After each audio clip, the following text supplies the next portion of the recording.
Chapter 2. Ben seemed to take a lifetime to decide where and how to sit. "Are you comfortable?" he asked once they were finally situated. Jade didn't answer.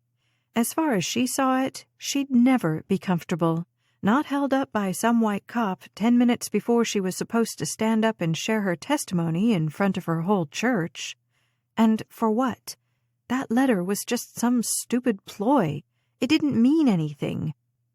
Jade had lived her life in fear. She was an expert on the subject and had eventually learned that fear can't kill you, and that you don't go to the police when you've got a problem.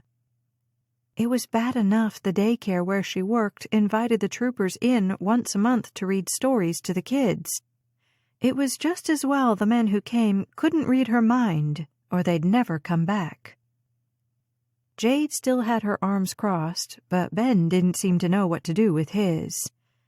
"I saw the announcement in the newspaper," he finally explained. "Thought I'd come hear you." Is that all he had to say to her?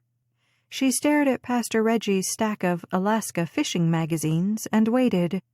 He cleared his throat. "I'm new to the area and heard a lot of good things about the church." I'm sure you did." Ben glanced at her questioningly. She held his gaze until he looked away. Finally, she decided it was time to put this conversation out of its misery.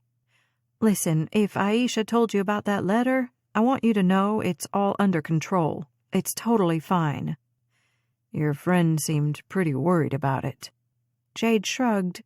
"She gets like that, but trust me, it's nothing. Is there anything else I can do for you?" Ben leaned forward earnestly, his eyes nearly as large as Pastor Reggie's mounted moose head behind him. "I want you to know this is the kind of thing we take seriously down at the trooper station." "I bet you do." Jade stood up. "Well, if there's nothing else, officer, I need to get ready." Ben nodded. "Will you let me know if there's anything I can do to help?" Help? There was a new one.